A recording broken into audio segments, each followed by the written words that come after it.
Hello everyone, thank you so much. चलिए start करते हैं हमारा नेक्स्ट सेशन। आज की क्लास में हम सीखने वाले हैं मोल कॉन्सेप्ट के बारे में। हमने अब तक के सेशन के अंदर इंटरेक्शंस की बात करी, कोवेलेंट बॉन्ड पढ़े और वीक इंटरेक्शंस है उनकी बात कर ली थी।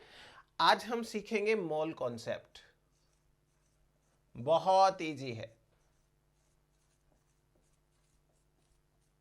कुछ है ही नहीं इसके अंदर। थोड़ी सी चीजें हैं वो हमें ध्यान रखनी है यहाँ पे, बाकी सारा का सारा ये बहुत इजी है।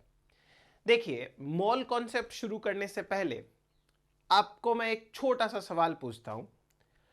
आपको अगर मैं ये कहूं कि एक डजन का क्या मतलब होता है, अगर मैंने आपसे कहा कि एक डजन का मीनिंग क्या होता है, तो आपका जवाब क्या होगा? एक डजन का मतलब होता है 12 आइटम्स। 12 आइटम्स हैं, उनको एक डजन बोलते हैं।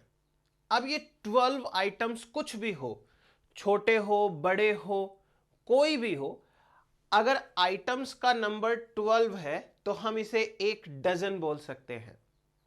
इसका मतलब यह हुआ कि ये डजन क्या है? डजन एक नंबर है। अगर 12 एक साथ इकट्ठे हो जाएं तो हम उसे एक डजन कह सकते हैं। जैसे 1 डजन मार्कर, तो ऐसे 12 मार्कर अगर हो तो उसे हम एक डजन कहेंगे। मैं कहूं कि 1 डजन मोबाइल फोन, तो आपके पास में अगर 12 ऐसे मोबाइल फोन हैं तो वो एक डजन है। चीज समझ में आई आपको? डजन का मतलब सबको पता, हम बचपन से यूज करते आ रहे। एक डजन बनाना लेके आने हैं, एक डजन मैंगो लेके आने हैं। तो डजन का मतलब क्या है? सिंपली डजन एक नंबर है, वो वैल्यू है 12। अब आप मेरी बात अगर ये समझ गए तो आपको मोल समझ में आ ही गया है। मोल क्या है? मोल भी एक नंबर है, ये एक नंबर है। किलोमीटर क्या है? आपसे मैं कहूं कि 1 किलोमीटर, तो आपके दिमाग में कुछ पिक्चर बनेगा कि यहां से लेके यहां तक 1 किलोमीटर होता है। अगर मैं आपसे कहूं कि 1 किलो, तो आपको समझ में आएगा कि 1 किलो कितना कुछ होता है। सिमिलरली मोल जो होता है वो भी एक नंबर होता है।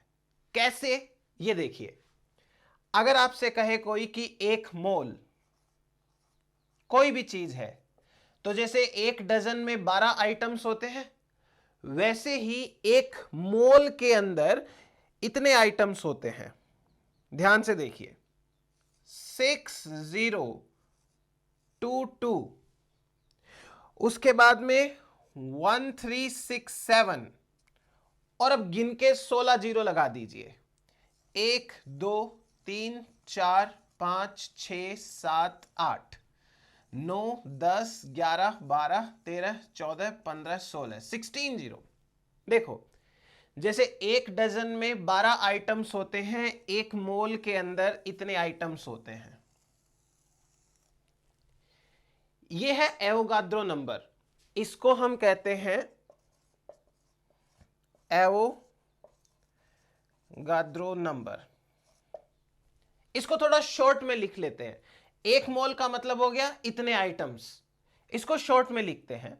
तो शॉर्ट में लिखने के लिए क्या करना पड़ेगा? देखो, सिंपल सी चीज है कि यहां पर 16 जीरो है, 17 18 19 20 21 22 23। तो आपको करना सिंपल सा ये है, 6.022, इनको छोड़ दीजिए, कोई ज्यादा खास फर्क पड़ने वाला नहीं है। मल्टीप्लाइड बाई 10⁻23 आइटम्स, ये हो गया एक मोल। अब अगर आपसे कोई भी कहे कि हमें एक मोल बनाना चाहिए, एक मोल बनाना का मतलब हो गया इतने सारे बनाना। एक मोल एप्पल चाहिए, इतने सारे एप्पल, एक मोल होता है। जैसे 1 केजी बोले तो आपको समझ में आता है 3 4 एप्पल चढ़ेंगे 1 केजी के अंदर। आपसे कहे एक डजन एप्पल चाहिए तो आपको पता है 12 एटम्स है, 12 जो है वो आइटम्स है, वो एक डजन है। आपको कहा जाए कि अगर एक मोल हाइड्रोजन एटम है, इसका मतलब क्या हो गया? आपके पास में 6.022 इंटू 10⁻23 एटम्स है। इतने सारे एटम्स होंगे तो आप कहोगे कि आपके पास 1 मोल हाइड्रोजन एटम्स है। अगर हम एटम की जगह मॉलिक्यूल लगा दें तो भी कोई फर्क नहीं पड़ेगा नंबर में। मैं आपसे कहूं कि मेरे पास 1 मोल हाइड्रोजन मॉलिक्यूल है, हाइड्रोजन गैस के मॉलिक्यूल्स हैं, तो 1 मोल तो हमेशा इतना ही होगा, 6.022 इंटू 10⁻23। अब मॉलिक्यूल लिए हैं आपने तो मॉलिक्यूल्स लगा दीजिए, कोई फर्क नहीं पड़ता। अगर आपसे कहा जाए कि आपके पास 1 मोल एप्पल है, समझिए बात को, इसका मतलब आपके पास में 6.022 इंटू 10⁻23 एप्पल्स हैं। सोचो, तो इतने सारे एप्पल का रख के करोगे भी क्या, कहां रखोगे? यह है 1 मोल का कॉन्सेप्ट। 1 मोल के अंदर इतने नंबर होते हैं, इसे एवोगाद्रो नंबर भी कहते हैं। आपके सामने एटम हो तो इतने एटम, मॉलिक्यूल हो तो इतने मॉलिक्यूल, या कोई भी ऑब्जेक्ट हो तो इतने सारे ऑब्जेक्ट, इनको आप 1 मोल कहेंगे, चाहे कुछ भी हो। तो यहां से एक अच्छा सा स्क्रीनशॉट ले लीजिए, फिर हम आगे बात करते हैं इसके बारे में और क्या क्या हमें पढ़ना है। चलिए, यह तो हो गया हमारे पास में 1 मोल में जो नंबर है वो क्या होता है। फिर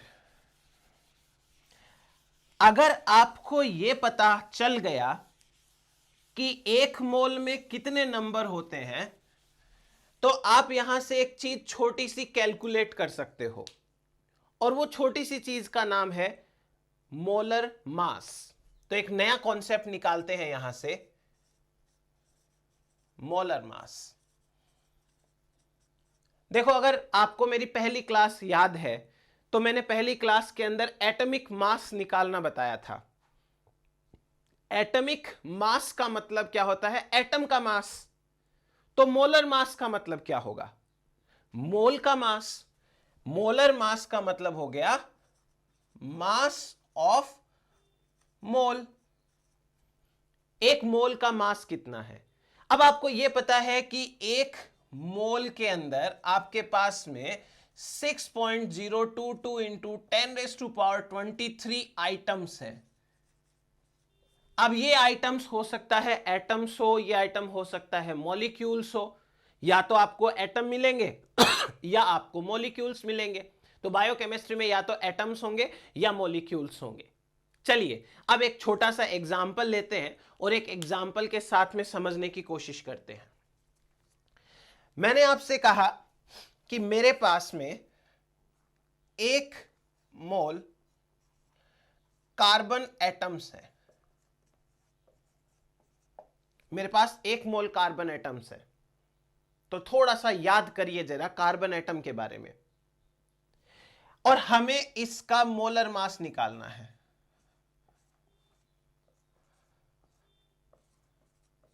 मोलर मास कितना होगा इसका? 1 atom carbon, 1 mole carbon atoms का मोलर मास कितना होगा? देखो, करके देखते हैं। आपको यह पता है कि 1 मोल कार्बन एटम का मतलब आपके पास में 6.022 1367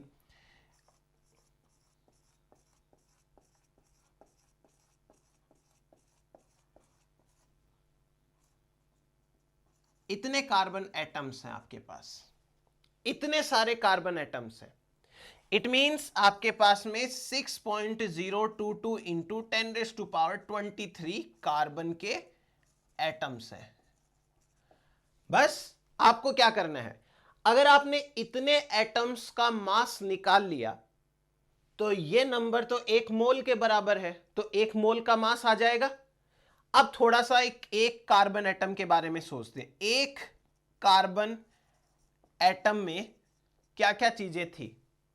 एक कार्बन एटम के अंदर 6 तो होते हैं प्रोटॉन, प्लस 6 होते हैं न्यूट्रॉन, प्लस 6 होते हैं इलेक्ट्रॉन। अगर ये कार्बन है वो इलेक्ट्रिकली न्यूट्रल है तो इसके अंदर 6 प्रोटॉन होंगे, 6 न्यूट्रॉन होंगे और 6 होंगे इलेक्ट्रॉन।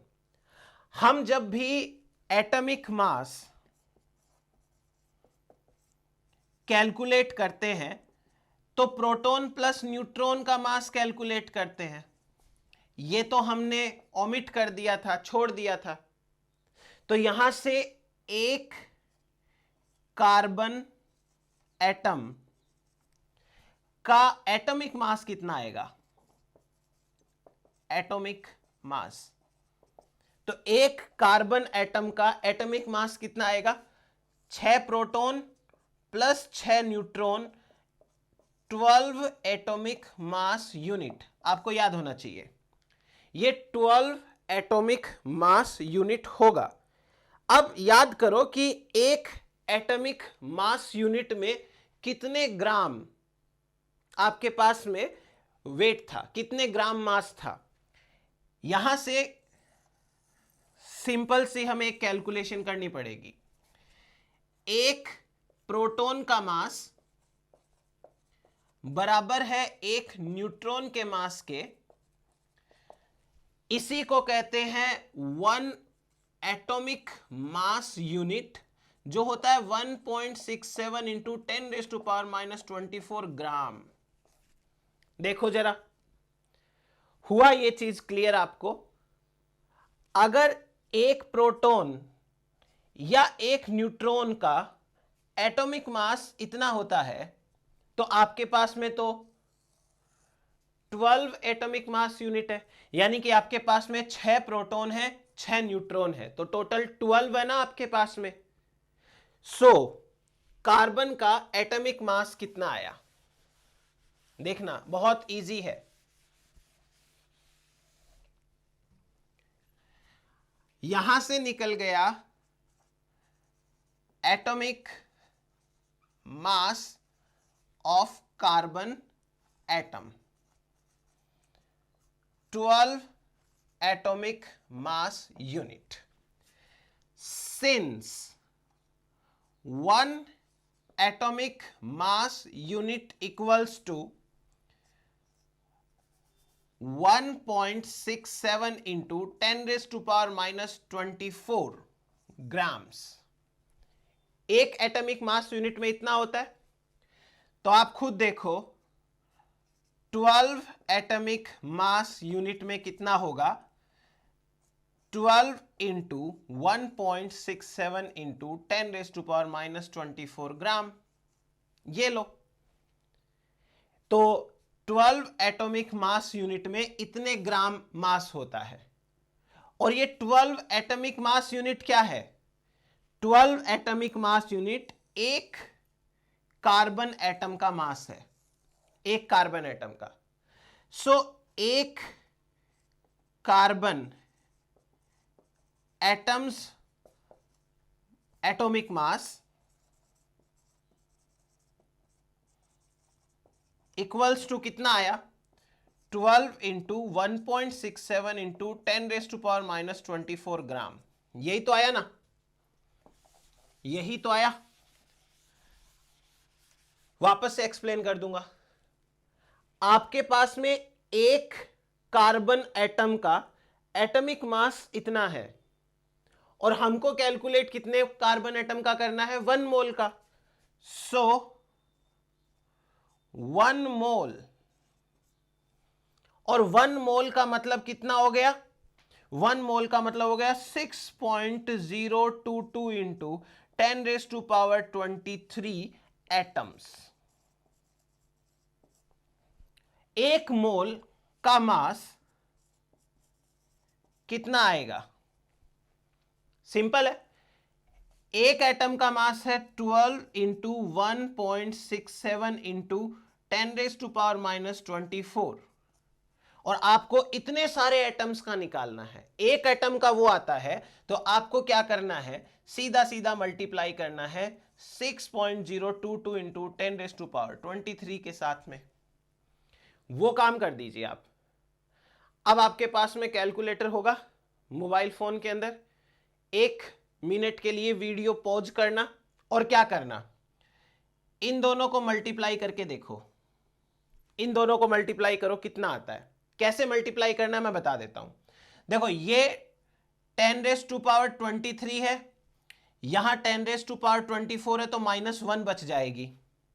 -1 है तो यहां पर आप एक जीरो ऐसे लगा दो, 12 का तो 12 रखो, और -1 है तो पॉइंट को इधर खिसका दो, 0.167 कर दो, और वो वैसा का वैसा लिख दो 6.022। आप इन दोनों को मल्टीप्लाई करो, जब आप इन दोनों को मल्टीप्लाई करते हो तो ये आता है 1.00, और आगे कुछ आएगा जिसको आप छोड़ सकते हो। इसका मतलब ये वैल्यू तो आ गई 1, और जो 12 लिखा है वो वैसा का वैसा रहेगा। तो 1 मोल कार्बन एटम का एटॉमिक मास कितना आया, आगे यूनिट लगा दीजिएगा ग्राम, 12 ग्राम्स। सिंपल कॉन्सेप्ट है, वापस से समझने की कोशिश करो, मैं आपको समझा देता हूं। यहां हमने क्या किया, हमारा सवाल यह था कि 1 मोल हमारे पास कार्बन एटम है, 1 मोल कार्बन एटम का मोलर मास कितना होगा। मोलर मास का मतलब होता है मास ऑफ मोल, या मास ऑफ 1 मोल, ये भी कह सकते हो, मास ऑफ 1 मोल। 1 मोल में इतने आइटम होते हैं। आपने कहा कि आपके पास में 1 मोल कार्बन एटम्स है, इसका मतलब आपके पास में 6.022 इंटू 10⁻23 कार्बन एटम्स है। यह था कॉन्सेप्ट। एक कार्बन एटम होता है 12 एटॉमिक मास यूनिट के बराबर, एक कार्बन एटम, और एक एटॉमिक मास यूनिट होती है 1.67 इंटू 10⁻⁻24 ग्राम के बराबर। एक एटॉमिक मास यूनिट में उतना ग्राम होता है, तो 12 एटॉमिक मास यूनिट में कितना ग्राम होगा। सिंपल, इसको 12 से मल्टीप्लाई करना पड़ेगा। यहां से वापस लीजिए, 1 मोल कार्बन एटम्स का आपको मोलर मास निकालना है। तो देखिए 12 एटॉमिक मास यूनिट तो एक एटम में होती है, एक एटॉमिक मास यूनिट की वैल्यू इतनी है, और आपको क्या करना है, अभी इतने एटम्स का निकालना है। तो ये आ जाएगा आपका सिंपल सा ग्राम्स के अंदर। आप जब इसको मल्टीप्लाई करोगे तो इसकी वैल्यू ऑलमोस्ट 1 आती है, तो 12 का 12 इधर रखो, ग्राम लगाओ, तो आपका मोलर मास फाइनली आएगा 12 gram. Molar mass of 1 mole carbon atoms, ठीक है, ये एटम्स का है, बहुत सिंपल है। अब यहां से एक लॉजिक समझो, आपके सामने ये पूरी की पूरी कैलकुलेशन करी हुई पड़ी है, आप एक बार इसका स्क्रीनशॉट ले लो। आपके सामने ये पूरी की पूरी कैलकुलेशन करी हुई पड़ी है, राइट। तो अब आपको क्या करना है समझो, बहुत सिंपल सी चीज बताता हूं आपको। हमारे फाइनल कैलकुलेशन के अंदर ये वैल्यू हमेशा 1 हो जाएगी। ये तो वैल्यू है, इसका तो आंसर हमेशा 1 आने वाला ही है, दिखती सी बात है। तो फिर फाइनली बचा क्या, खाली 12 बचा। 12 क्या है, एटॉमिक मास यूनिट है एक एटम का। तो आपको क्या करना है, एक एटम का जितना भी मास यूनिट होता है, एटॉमिक मास यूनिट होता है, उसके आगे ग्राम लगा देना है। आप ग्राम लगा दोगे, देखो इसका भी आंसर 12 ग्राम ही आया ना, मतलब 1 मोल कार्बन एटम का मास होता है इतने ग्राम, 12 ग्राम।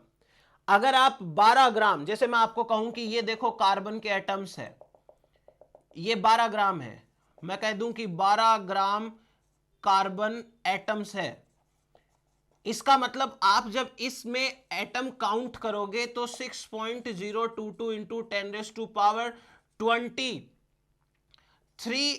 एटम्स मिलेंगे आपको। इतने एटम्स है यहां पर 12 ग्राम में। किसी भी एटम का जितना एटॉमिक मास यूनिट होता है, जितना एटॉमिक मास होता है, उस एटॉमिक मास के आगे ग्राम लगा दो तो वो उसके 1 मोल में नंबर आ जाएगा। आई बात समझ में? क्योंकि आपको कोई भी तरीके की कैलकुलेशन के लिए इसी कैलकुलेशन का इस्तेमाल करना पड़ेगा किसी भी एटम के लिए। इस कैलकुलेशन के अंदर हमेशा आपको एक तो वैल्यू ये काम में लेनी है, एक वैल्यू आपको ये काम में लेनी है मल्टीप्लीकेशन में, तो ये हमेशा 1 होने ही वाला है। बची हुई क्या रहेगी? एटॉमिक मास वाली ही रहेगी। चलो आपको और एग्जांपल के साथ में मैं एक्सप्लेन करता हूं। बहुत सिंपल सी चीजें होती हैं ये। चलिए अब समझिए, मैं दूसरा एक और एग्जांपल ले लेता हूं आपके सामने। अगर मैं आपसे ये कहूं कि 1 मोल हाइड्रोजन एटम है, 1 मोल हाइड्रोजन एटम, तो बताओ इसका मोलर मास कितना होगा?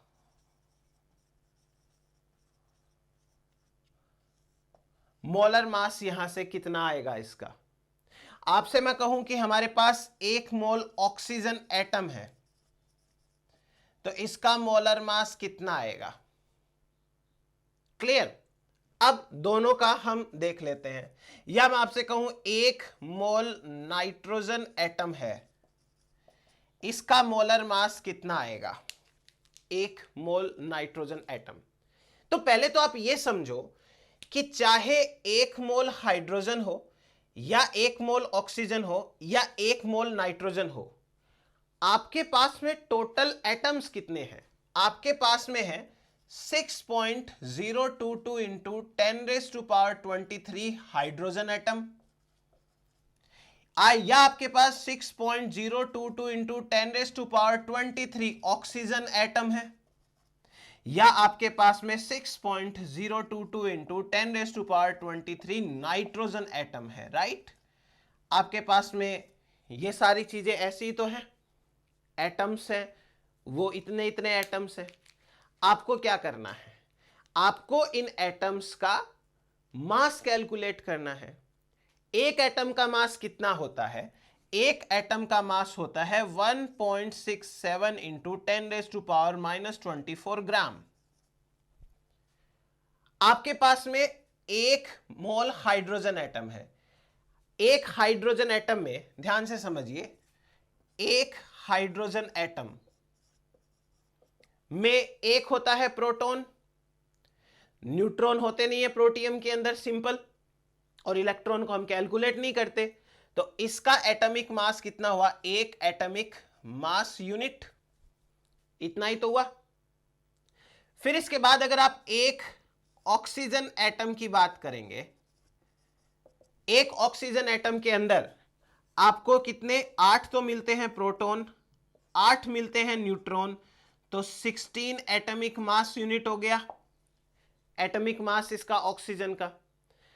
अगर आपसे नाइट्रोजन की बात करें, एक नाइट्रोजन एटम के अंदर कितना एटॉमिक मास होता है? तो एक नाइट्रोजन एटम में 7 तो होते हैं प्रोटॉन, 7 होते हैं आपके पास में न्यूट्रॉन, तो 14 एटॉमिक मास यूनिट हो गया इसका। Got the point? इसका मतलब यह हुआ कि एक हाइड्रोजन एटम में सिर्फ एक एटॉमिक मास यूनिट है, इतना ही मास है। एक ऑक्सीजन एटम के अंदर टोटल 8 प्रोटॉन 8 न्यूट्रॉन का मास है। एक नाइट्रोजन एटम के अंदर टोटल 7 प्रोटॉन और 7 न्यूट्रॉन का मास है। सो आपको क्या कर लेना है? कैसे मॉलिक्यूलर मास निकालना है इन सब का? बड़ा इजी बन गया अब तो ये। सबसे पहले बात करते हैं हाइड्रोजन एटम की। अगर हाइड्रोजन एटम की हम मोलर मास की बात करें,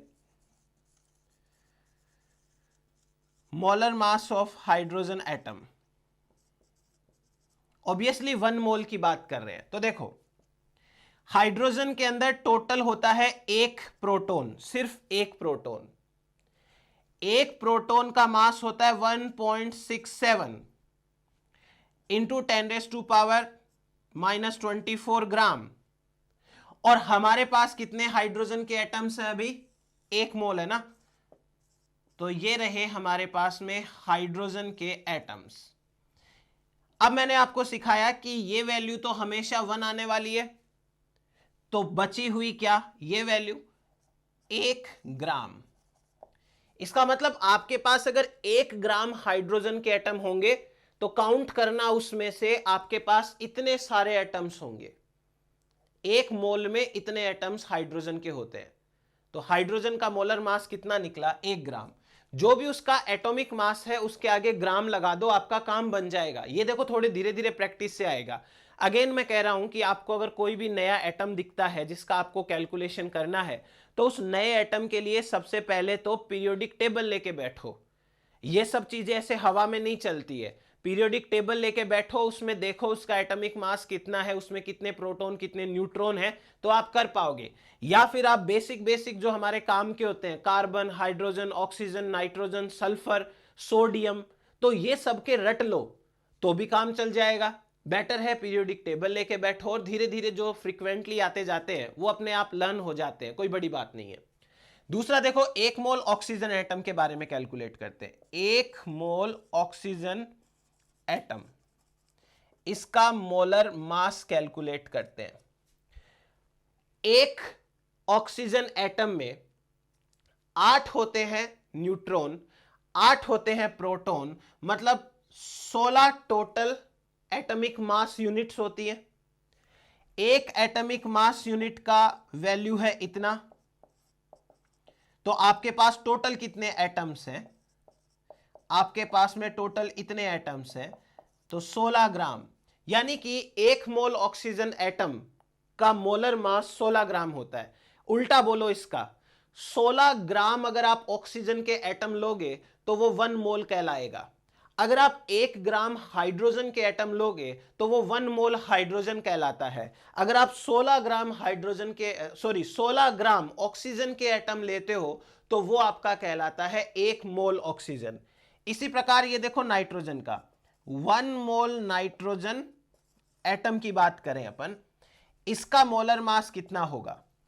एक नाइट्रोजन के अंदर 7 होते हैं प्रोटॉन, 7 होते हैं न्यूट्रॉन, तो 7 प्रोटॉन और 7 न्यूट्रॉन के हिसाब से 14 तो हो गए मास यूनिट्स, एटॉमिक मास यूनिट्स। एक का मास कितना होता है 1.67 इंटू 10⁻⁻24। हमारे पास कितने एटम्स हैं नाइट्रोजन के, इतने सारे एटम्स हैं, ये वैल्यू 1 हो जाएगी 14 ग्राम। ठीक है, तो आप इस चीज को ऐसे भी याद कर सकते हो। कैसे, अगर आप दूसरे तरीके से बात करना चाहो तो आप एक चीज और बोल सकते हो। क्या बोल सकते हो, 1 ग्राम हाइड्रोजन एटम्स में होते हैं 1 मोल हाइड्रोजन। 1 ग्राम हाइड्रोजन एटम में इतने मोल होते हैं। अगर आप ये कहो कि 16 ग्राम ऑक्सीजन एटम्स हैं तो आपके पास में 1 मोल ऑक्सीजन एटम्स है। अगर आप कहो आपके पास में 14 ग्राम नाइट्रोजन एटम्स हैं तो इसका मतलब आपके पास 1 मोल नाइट्रोजन एटम्स है, 1 मोल नाइट्रोजन है। आप कहो कि आपके पास में 12 ग्राम कार्बन एटम्स हैं तो आपके पास में 1 मोल कार्बन एटम है। इस प्रकार आप निकाल सकते हो डिफरेंट मोल्स, डिफरेंट एटम्स के मोल्स। ये मोलर मास हो गया। इतना इतना अगर आप वेट लोगे, सबका मास लोगे, तब जाके आपके पास में एक एक मोल जो है वो बनेगा सिंपली उस पर्टिकुलर एलिमेंट का क्वांटिटी। चलो, ये तो बात हो गई सिंपल सी हमारी एटम्स के सेंस में। अब आते हैं मॉलिक्यूल के सेंस में। ध्यान से समझिएगा, अभी तक हम बात कर रहे थे एटम्स की, अब हम बात करेंगे मॉलिक्यूल लेवल की। एटम और मॉलिक्यूल के अंदर सिंपल सा लैंग्वेज का डिफरेंस है जो आपके दिमाग में रहना चाहिए, वरना तो गड़बड़ हो जाएगी। एक शब्द है एटम, दूसरा शब्द है मॉलिक्यूल। एटम और मॉलिक्यूल दोनों अलग अलग चीज है। आपके पास में कहे कि एक हाइड्रोजन एटम है, इसका मतलब आपके पास में 1 एटॉमिक मास यूनिट है। आपसे कहे कि एक कार्बन एटम है तो 12 एटॉमिक मास यूनिट है। आपको कहे कि एक ऑक्सीजन एटम है, या पहले नाइट्रोजन ले लेते हैं, तो 14 एटॉमिक मास यूनिट है। आपको कहे एक ऑक्सीजन एटम है तो 16 एटॉमिक मास यूनिट है। इसका सिंपल सा मतलब ये हुआ, क्योंकि हम बात कर रहे हैं एटम की, ये एटम है। अब अगर आपसे कहा जाए कि आपके पास में एक हाइड्रोजन गैस का मॉलिक्यूल है, एक हाइड्रोजन गैस का मॉलिक्यूल, इसका मतलब आपके पास 2 हाइड्रोजन एटम है। आपसे कहा जाए आपके पास में एक कार्बन, तो देखो कार्बन ही रहेगा, नाइट्रोजन मॉलिक्यूल है, तो आपके पास में 2 नाइट्रोजन के एटम है। आपसे कहा जाए आपके पास में एक ऑक्सीजन मॉलिक्यूल है, तो इसका मतलब आपके पास में 2 ऑक्सीजन के एटम्स हैं। चीज समझ में आ रही है आपको? तो यहां से अब आपको क्या कर लेना है, कैलकुलेशन करते समय थोड़ा सा ध्यान रखना है। आपसे कहा जाए कि 1 मोल हाइड्रोजन एटम का मोलर मास कितना है, आप कहोगे 1 ग्राम। आपसे कहा जाए 1 मोल नाइट्रोजन एटम का मोलर मास कितना है, आप कहोगे 14 ग्राम। आपसे कहा जाए 1 मोल ऑक्सीजन एटम का मोलर मास कितना है, आप कहोगे 16 ग्राम। ये मोलर मास है, ये सबका मोलर मास है। अब आपसे कहा जाए एक हाइड्रोजन मॉलिक्यूल का मोलर मास कितना है।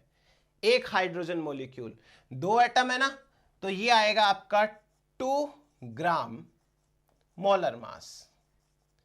आपसे कहा जाए एक नाइट्रोजन मॉलिक्यूल का, एक नाइट्रोजन के अंदर 2 नाइट्रोजन के मॉलिक्यूल है ना, एक एटम है ना, एक नाइट्रोजन के मॉलिक्यूल में 2 नाइट्रोजन एटम है, तो आपका एक नाइट्रोजन का मोलर मास इतना है एटम का, तो 2 का कितना होगा, 28 ग्राम मोलर मास। अगर ऑक्सीजन के लिए पूछे तो 16 मत कर देना, 16 एक एटम, यानी आपके पास में 6.022 इंटू 10⁻23 एटम्स होंगे, तो उनका 16 ग्राम होगा। आपके पास में तो डबल है, 2 ऑक्सीजन के एटम है इसमें, तो 32 grams equals to 1 mole oxygen gas या 1 मोल ऑक्सीजन मॉलिक्यूल। अगर आपसे कहा जाए कि 28 ग्राम, इसका मतलब 1 मोल नाइट्रोजन, ये कहा जाए तो 1 मोल हाइड्रोजन गैस हो जाएगा। दोनों में अंतर है, समझ लेना, कंफ्यूज मत होना। तो ये हो गया हमारे पास में मॉलिक्यूल और एटम के मोलर मास का कॉन्सेप्ट। सीधा सा था, सिंपल सा था। अब मैं आपको कुछ अलग तरीके के मॉलिक्यूल्स के बारे में बात करके देख लेते हैं। ये तो ऐसे मॉलिक्यूल थे जिनमें सिमिलर एटम होते हैं। जैसे मैं आपसे कहूं कि अपने पास में 1 मोल NaOH है, 1 मोल NaOH। अब आपको क्या करना है, 1 मोल NaOH का मोलर मास निकालना है। इसका मतलब यह हुआ कि आपके पास में 6.022 इंटू 10⁻23 NaOH मॉलिक्यूल्स है। आई बात समझ में? इट मींस आपके पास में एक NaOH मॉलिक्यूल में एक सोडियम है, इसका मतलब 1 मोल में 1 मोल सोडियम है। आपके पास में 1 मोल ऑक्सीजन है, आपके पास में 1 मोल हाइड्रोजन भी है। चीज समझ में आई? If 1 molecule of NaOH equals to 1 Na plus 1O plus 1H। एक मॉलिक्यूल NaOH अगर आपके पास में है तो इसका मतलब यह हुआ कि इसमें एक सोडियम है, एक ऑक्सीजन है, एक हाइड्रोजन है कि नहीं ये बात आपके? तो अगर आपके पास में if you have 1 mole NaOH तो आपके पास में इतने ही सोडियम है, इतने ही ऑक्सीजन है, इतने ही हाइड्रोजन है। अब पीरियोडिक टेबल खोल के बैठो और पीरियोडिक टेबल खोल के बैठो और उसमें यह देखो कि एक सोडियम के पास में कितने तो प्रोटॉन है और कितने न्यूट्रॉन है। पता चलेगा एक सोडियम के पास में 11 प्लस 11 यानी 22 एटॉमिक मास यूनिट। 11 तो है प्रोटॉन, 11 है न्यूट्रॉन, तो टोटल 22 एटॉमिक मास यूनिट हो गया। आपको कहा जाए ऑक्सीजन का तो पता ही है 8 प्लस 8 16 एटॉमिक मास यूनिट हो गया। आपको हाइड्रोजन का पता ही है, इसमें तो खाली एक ही होता है, एक प्रोटॉन होता है और क्या होता है, तो एक एटॉमिक मास यूनिट हो गया।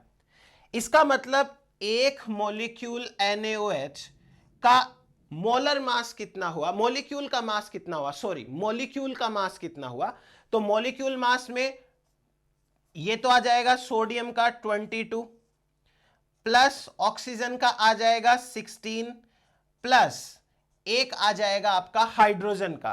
तो आप टोटल अगर कैलकुलेट करोगे तो ये आएगा 39,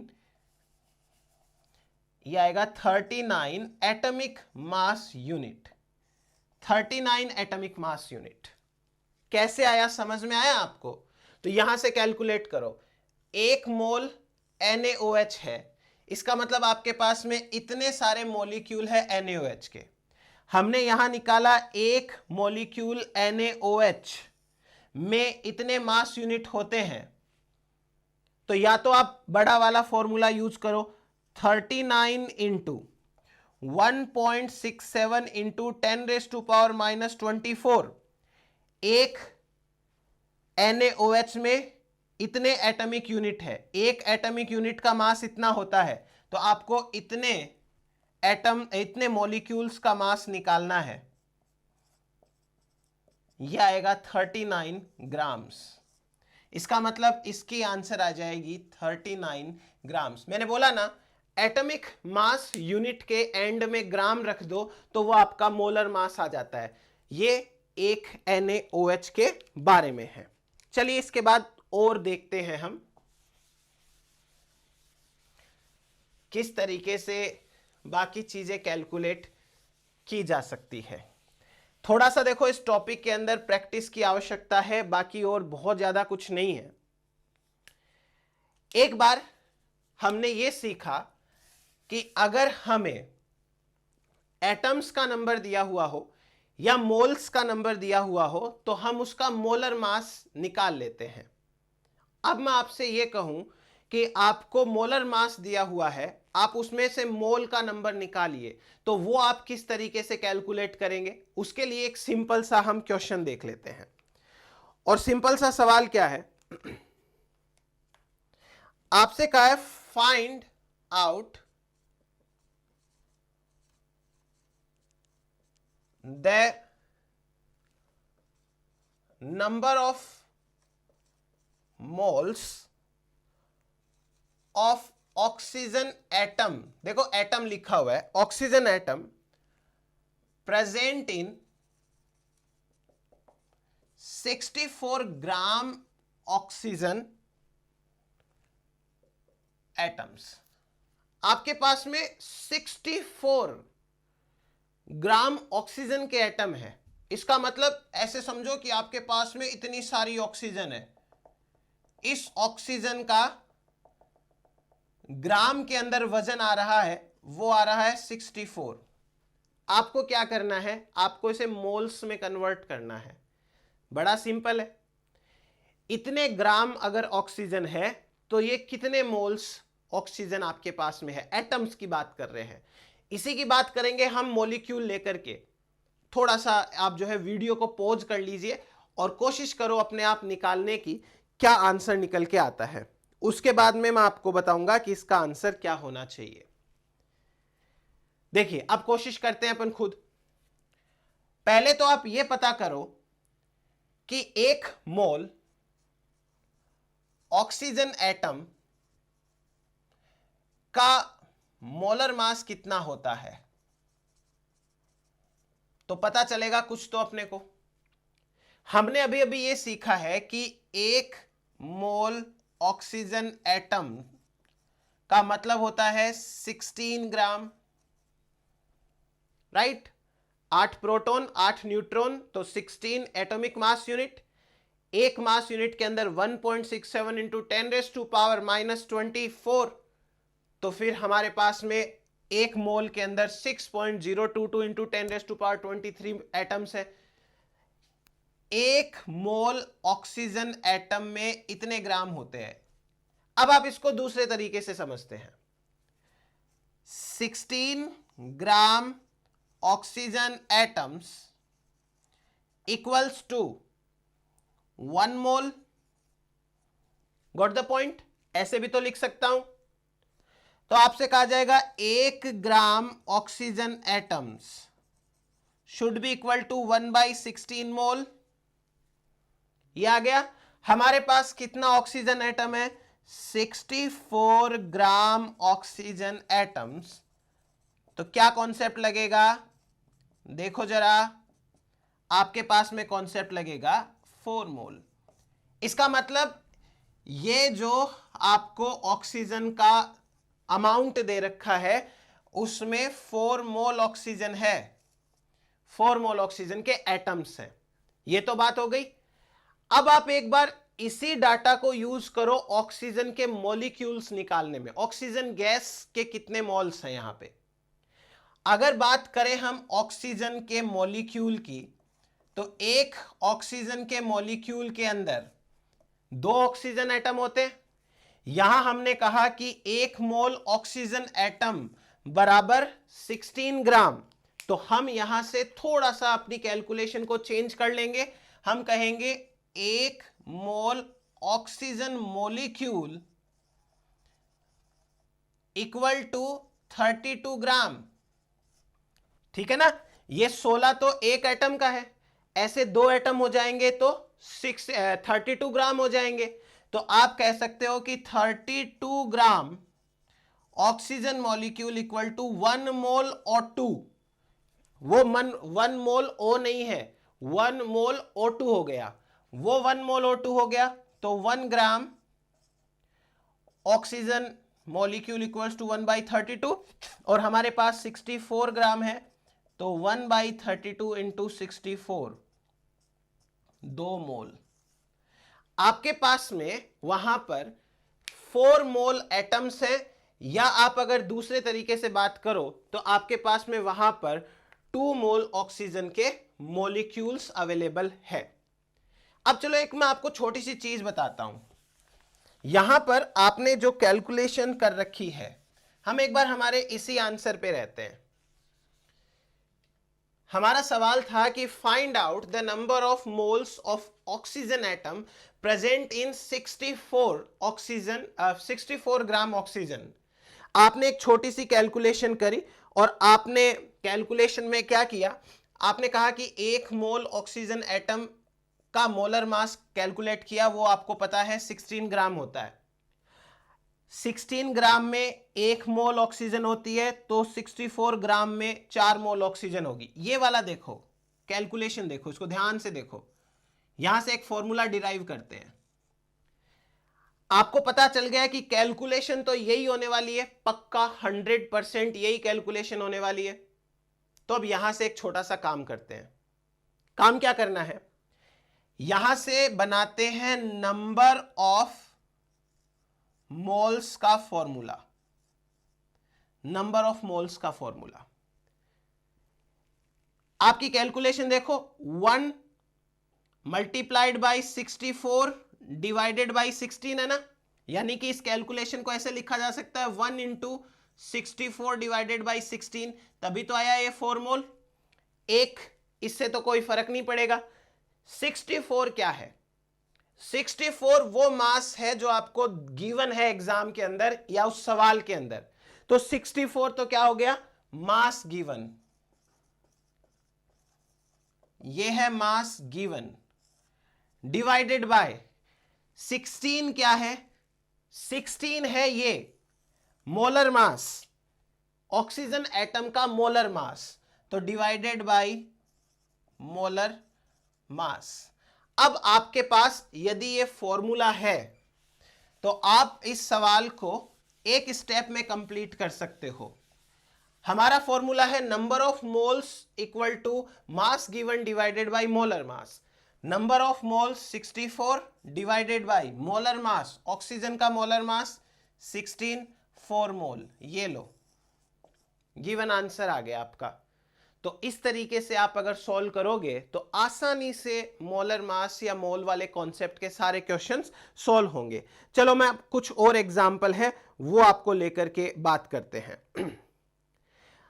आपको मैं एक सवाल देता हूं, वो सवाल आप खुद सॉल्व करेंगे और अच्छे से समझ में आएगा। मैंने आपको ये कहा we have 98 grams of H2SO4। अब आप देख लेना आपके पास में क्या है, 98 ग्राम H2SO4 है। इसमें आपको क्या क्या फाइंड आउट करना है। अगर आप ये कर पाते हो तो समझना कि आपने अच्छे से मोल कॉन्सेप्ट समझ लिया है, और है बहुत सिंपल सा। नंबर 1, आपको कैलकुलेट करना है मोल्स ऑफ H2SO4 मॉलिक्यूल्स। ये कितना है, H2SO4 के कितने मोल्स हैं, यहां पे आपको मोलर मास दे रखा है ग्राम में, तो मोल्स कितने वो कैलकुलेट करना। दूसरा आपको कैलकुलेट करना है मोल्स ऑफ हाइड्रोजन एटम्स। अब देखो हाइड्रोजन मॉलिक्यूल नहीं लिखा मैंने, आपको कैलकुलेट करना है मोल्स ऑफ सल्फर एटम्स, आपको कैलकुलेट करना है मोल्स ऑफ ऑक्सीजन एटम्स। ये एटम्स के आपको कैलकुलेट करने हैं मोल्स। फिर इसके बाद आपको क्या कैलकुलेट करना है, आपको कैलकुलेट करना है नंबर ऑफ हाइड्रोजन एटम्स कितने हैं इसमें। अगर मोल्स निकाल लोगे तो नंबर तो निकल ही जाएंगे आराम से। नंबर ऑफ सल्फर एटम्स कितने हैं, नंबर ऑफ ऑक्सीजन एटम्स कितने हैं, ये आपको कैलकुलेट करना है। उसके बाद आपको सेपरेटली कैलकुलेट करना है molar mass of hydrogen atoms कितना है, molar mass of sulphur atoms कितना है, molar mass of oxygen atoms कितना है। यह तरीका बता देता हूं मैं, तरीका बहुत सिंपल है। आपके पास में क्या दिया हुआ है, 98 ग्राम H2SO4, यानी इतने सारे H2SO4 दे रखे हैं और इनका वजन 98 ग्राम है। ये सारे H2SO4 है। क्या करना है, एक मॉलिक्यूल H2SO4 में आपके पास में क्या क्या चीजें हैं। मुझे दिखाई दे रहा है 2 हाइड्रोजन एटम, ये देखो 2 हाइड्रोजन एटम, एक सल्फर एटम, ये सल्फर एटम, और 4 ऑक्सीजन एटम दिखाई दे रहे हैं। 4 ऑक्सीजन, देखो इतना समान है एक H2SO4 के पास में। अब लगा लो आपको क्या करना चाहिए, यहां से एक H2SO4 में 2 हाइड्रोजन एटम है, तो दोनों हाइड्रोजन एटम जो हैं उनके देख लो कितने होंगे। उसके बाद में एक सल्फर एटम, पीरियोडिक टेबल उठाओ, उसमें देखो कि कितने प्रोटॉन और कितने न्यूट्रॉन है एक सल्फर एटम में। एक ऑक्सीजन में पता ही है 8 प्रोटॉन 8 न्यूट्रॉन होते हैं, तो यहां से निकलेगा आपके पास में एक H2SO4 का एटॉमिक मास यूनिट कितना है कैलकुलेट करना। ठीक है, ये हम अगले वीडियो के अंदर डिस्कस करेंगे कि किस तरीके से सॉल्व किया जाता है। चलो मैं थोड़े मोड़े और आपको क्वेश्चंस वगैरह बता देता हूं मोल कॉन्सेप्ट से रिलेटेड, बस आप पढ़ते जाइएगा। और अब देखिए कि बहुत जल्दी हम लाइव आना शुरू करेंगे, बट हम लाइव तब आ सकते हैं जब आपका रेस्पॉन्स अच्छा हो। हालांकि मुझे देखिए इस चीज से बहुत ज्यादा फर्क नहीं पड़ रहा है, मेरा मकसद सिर्फ और सिर्फ पढ़ाना था, अपने मन से पढ़ाऊं, जो भी पढ़ाऊं खुल के पढ़ाऊं। मुझे जो है वो बिल्कुल से रेस्ट्रिक्शन में रह के नहीं पढ़ाना था कि इतना ही पढ़ाना है, इससे ज़्यादा नहीं पढ़ाना है, यही पढ़ाना है। इसलिए मैंने आपके साथ में ये चैनल स्टार्ट किया है ताकि मैं जो मन में आए वो पढ़ा सकूं।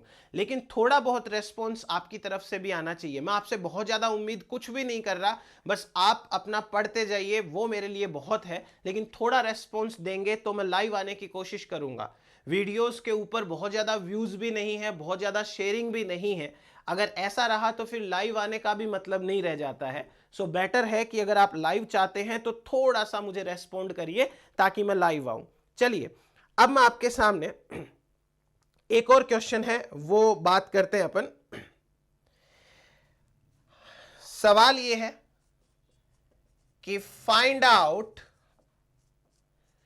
द नंबर ऑफ एटम्स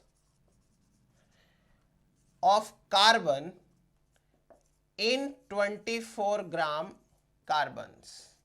बताओ कितने नंबर ऑफ एटम्स है 24 ग्राम कार्बन के अंदर। नंबर ऑफ एटम्स निकालने हैं। चलिए अब आप देखिए आपके पास में क्या है। आपके पास में 24 ग्राम कार्बन एटम्स है,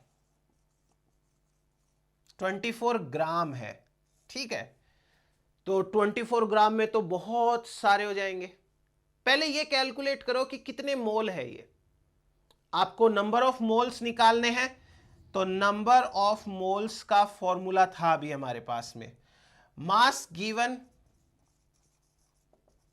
divided by molar mass. Mass given divided by molar mass. Mass given कितना है? मास गिवन है आपके पास में 24। कार्बन का मोलर मास कितना होता है? 12। ठीक, तो आपके पास में टोटल कितने मोल है कार्बन के? इतने मोल है।